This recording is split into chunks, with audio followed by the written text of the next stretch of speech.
दो चिड़िया थी। एक का नाम था चोखी और दूसरे का नाम था अनोखी। दोनों में बड़ी गहरी दोस्ती थी। नदी के किनारे दोनों घंटों बातें किया करती थी। अरे अनोखी, सुना क्या? पड़ोस की चिड़िया ने अपनी नई घोंसला बनाने के लिए इतने सूखे पत्ते जमा कर लिए हैं, लगता है मानो पूरा जंगल ही ले आएगी। हाँ, सुना तो मैंने भी। और वो जो सामने वाली चिड़िया है ना, उसके घर का पानी का इंतजाम देखो। दिन रात पानी भरती रहती है, जैसे पूरे तालाब का पानी सूख जाएगा। काम में भी दोनों एक दूसरे की सहायता करती थी।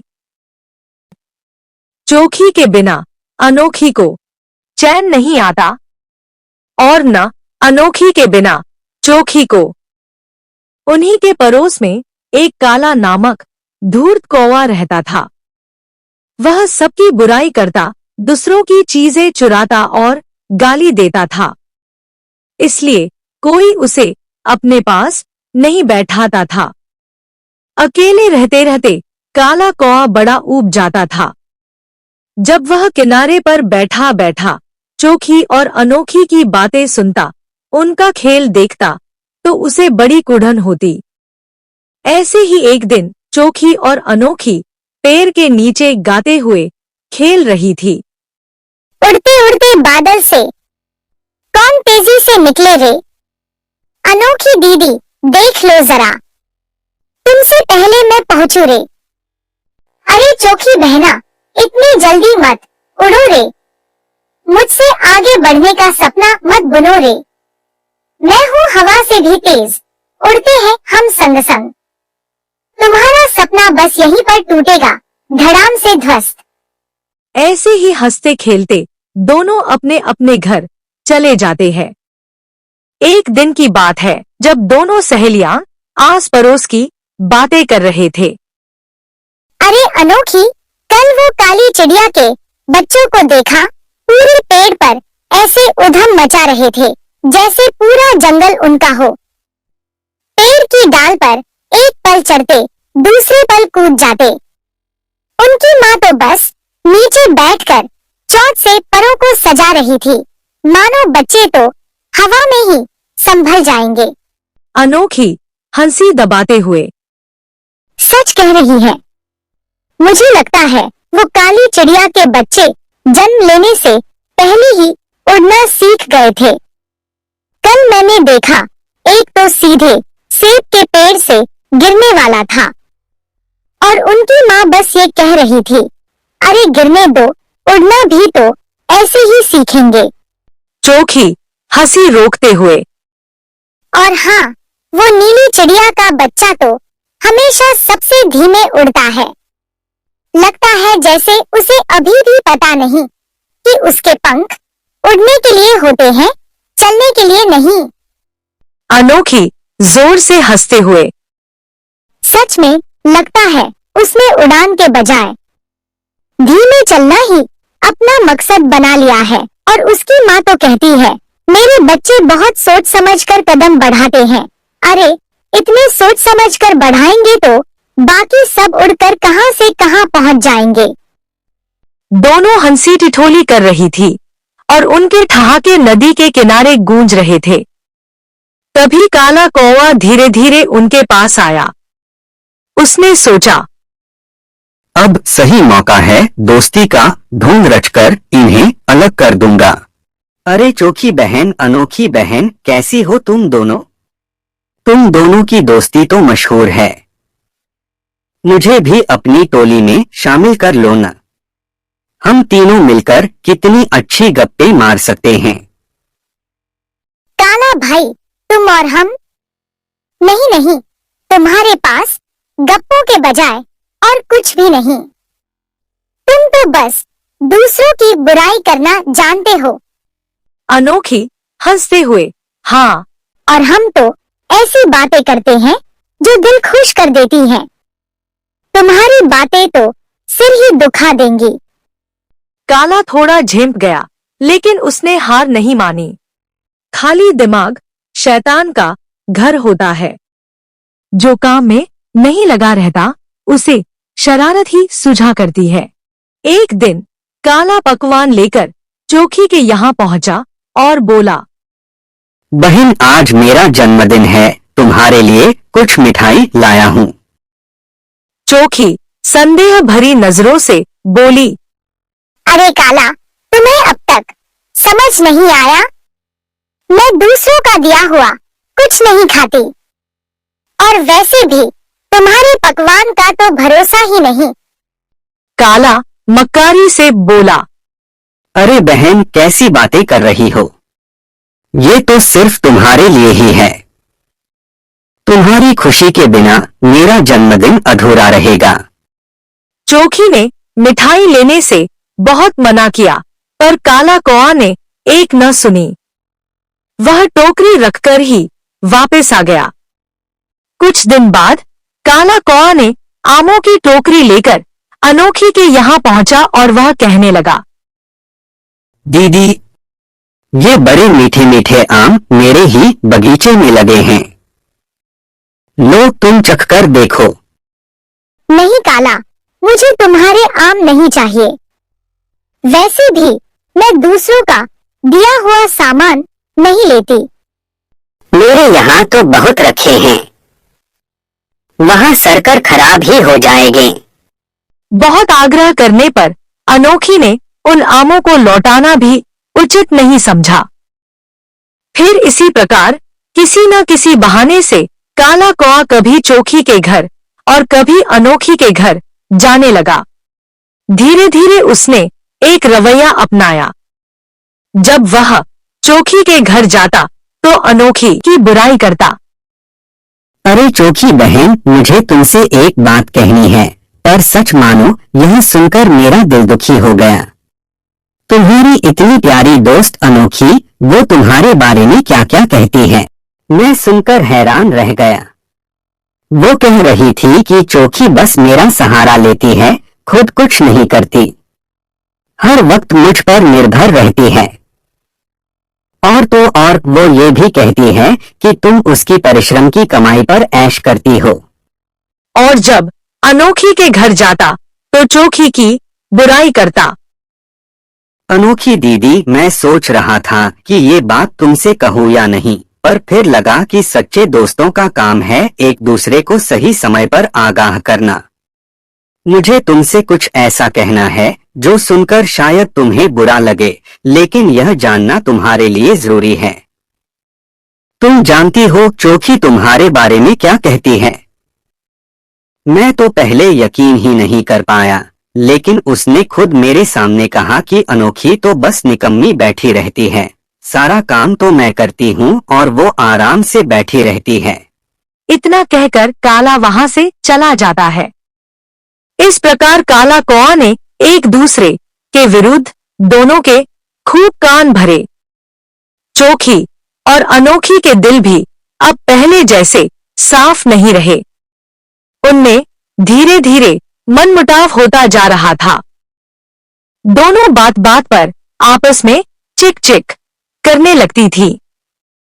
एक दिन तो हद हो गई। किसी छोटी सी बात पर चोखी इतनी नाराज हुई कि उसने अनोखी के पंख नोच लिए। अनोखी ने भी अपनी लाल लाल आंखें निकालकर अपनी चोंच चोखी की पीठ में गड़ा दी। वहीं पैर पर घात लगाए बैठे काला को यह देखकर मजा आ रहा था। वह जल्दी से उन दोनों के पास आया और आंखें मटकाकर गर्दन नचाकर काला बोला, अरे तुम दोनों ही एक से बढ़कर एक शक्तिशाली हो। देखिए तो तुम दोनों में से आज कौन जीतता है। काला कौआ की बातों से दोनों ही उत्तेजित हो उठी। चोखी ने चोंच दबाकर जोर से अनोखी की पंख खींची। अनोखी ने भी गुस्से से भरकर कहा, आ तो सही, आज तुझे मार करके ही दम लूंगी। दोनों एक दूसरे को तेजी से नोचने खरोचने पर जुटी हुई थी। तभी उधर से एक हंस आया। चोखी और अनोखी का यह विकट युद्ध देखकर उसे बड़ा आश्चर्य हुआ। वह बोला, बहनों, यह लड़ाई क्यों हो रही है? क्या किसी प्रतियोगिता के लिए तुम दोनों अभ्यास कर रही हो? नहीं, आज हम लोगों में से केवल एक ही जिंदा रहेगा। अनोखी मुंह मोड़कर कहने लगी। हंस ने बीच बचाव करके बड़ी मुश्किल से उनकी लड़ाई बंद कराई, पर फिर भी दोनों मुंह से बोल बोल कर लड़ने लगी। मैं तेरी कमाई खाती हूँ ना? चोखी कुछ बक बक करके बोली। और तू तो मेरा सारा ही काम करती है ना? मैं तो जैसे हाथ पर हाथ रखकर सारे दिन निकम्मी ही बैठी रहती हूँ। अनोखी ने कड़क कर बोली। किसने कहा तुमसे यह? चोखी ने प्रश्न किया। काला ने कहा था। अरे, काला ने ही मुझसे यह कहा था कि अनोखी दीदी कह रही थी कि मैं उनकी कमाई खाती हूँ। चोखी बोली। हंस की समझ में सारी बातें आ गई थी। धीरे धीरे यह बात खुली कि काला कौआ ने ही चोखी और अनोखी दोनों को एक दूसरे के विरुद्ध भड़काया था। हंस कहने लगा, देखो, तुम दोनों ने एक धूर्त की बातों पर विश्वास कर लिया। ऐसे धूर्तों की बातों पर विश्वास करने का क्या परिणाम भुगतना पड़ता है, तुम दोनों ने देख लिया। तुम दोनों ने बिना सोचे समझे काला कौआ की बातों पर विश्वास किया।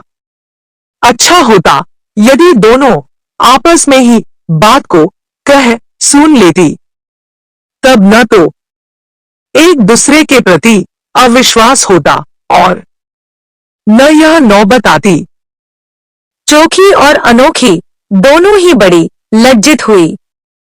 चोखी को गले लगाते हुए अनोखी बोली, बहन, यदि आज हंस दादा न आते तो न जाने क्या हो जाता। हाँ, हम दोनों की मित्रता पर खूब जग हंसाई होती। किसी की बातों पर बिना सोचे विचारे कभी विश्वास नहीं करना चाहिए। धूर्त व्यक्ति तो अपना मतलब साधने की ताक में सदा रहते ही हैं। चलो चले। अनोखी बोली। चोखी ने काला कौआ को खोजने के लिए अपनी गर्दन उठाई। दोनों ने मिलकर अपने आसपास हर जगह काला कौआ को छान मारा, पर वह तो डरकर पहले ही भाग गया था। फिर कभी काला कौआ वापस लौटकर नहीं आया। अब तो चोखी और अनोखी पहले से भी ज्यादा पक्की सहेली बनकर रहने लगी। ऐसे ही एक दिन चोखी ने अनोखी से कहा, काश हमारे पास कोई जादुई शक्ति प्राप्त होती जिससे हम कुछ भी कर सकते जो हम चाहते। तभी वहां पे हंस दादा आ जाते हैं। उन्होंने भी चोखी की बात सुन ली थी। वे चोखी की बात सुन कहा, लगता है तुमने उस खरगोश की कहानी नहीं सुनी है जिसे एक जादुई डंडा मिल गया था। मैं तुम्हें वह कहानी सुनाता हूँ। एक खरगोश बेहद आलसी और कामचोर था। एक बार वह पेड़ के नीचे बैठा था। वहीं एक डंडा भी पड़ा था। खरगोश ने वह डंडा उठा लिया और उसे जमीन पर मारने लगा। जमीन पर डंडा मारते हुए वह सोच रहा था कि काश मुझे ढेर सारी गाजरें मिल जाती। उसने यह बात सोची ही थी कि वहां गाजरों का ढेर लग गया। इतनी सारी गाजरें देखकर खरगोश सोचने लगा, कहीं यह जादुई डंडा तो नहीं है। उसने डंडे को पुनः आजमाने के लिए जमीन पर मारा और कहा, मुझे हरी हरी घास खाने को चाहिए। खरगोश के कहने की देर थी कि वहां घास का गट्ठर आ गया। खरगोश को यकीन हो गया कि यह जादुई डंडा है। खरगोश के तो अब दिन ही फिर गए। वह सारा दिन खाता और सोता। एक दिन उसके मन में ख्याल आया कि उसके पास खाने की भले ही कोई कमी नहीं है, किंतु वह बड़े जानवरों से असुरक्षित था। वह काफी देर तक सोचता रहा। फिर उसके दिमाग में एक बात आई। उसने डंडे को जमीन पर मारा और कहा, मुझे शेर बना दो और जंगल के राजा शेर को खरगोश। पलक झपकते ही खरगोश शेर बन गया। शेर बनते ही वह खरगोश शेर की गुफा में गया और वहां शेर से खरगोश बने शेर को भगा दिया और स्वयं रहने लगा। अब वह खरगोश स्वयं को सुरक्षित महसूस कर रहा था। चूंकि वह खरगोश केवल जादू के असर से शेर बना हुआ था, अतः सारा दिन गाजर खाता और सोता रहता। उधर चापलूस लोमड़ी ने देखा कि शेर तो गुफा से बाहर ही नहीं निकल रहा है, तो उसे बड़ी चिंता हुई, क्योंकि वह तो शेर के सहारे ही अपना भोजन जुटाती थी। शेर जिस भी जानवर का शिकार करता, उसका बचा खुचा हिस्सा लोमड़ी को ही मिलता था। अंततः जब लोमड़ी से रहा न गया, तो वह शेर से मिलने उसकी गुफा में गई और उसे शिकार पर चलने को कहा, पर वहां असल शेर तो था ही नहीं। अतः उसने अंदर से ही लोमड़ी को भगा दिया। लोमड़ी को तो अपनी भूख मिटानी ही थी। वह दूसरे शेर को जंगल में बुला लाई। तब जंगल के सभी जानवर अपने शेर के पास गए। उसने उस वक्त तो सभी जानवरों को आश्वासन देकर वापस भेज दिया। अब शेर बना वह खरगोश डर गया। वह भला असली शेर को कैसे भगाता? जब सब जानवर चले गए, तो खरगोश ने सोचा कि अपने वास्तविक रूप में ही जीवन व्यतीत करना बेहतर है। जो काम शेर का है वह शेर ही कर सकता है। उसने जादुई डंडे को जमीन पर मारा और स्वयं को वापस खरगोश और शेर को उन शेर के रूप में बनाने को कहा। खरगोश बनते ही वह शेर की गुफा से तेजी से निकल भागा और अपने साथी खरगोशों के झुंड में ही रहने लगा।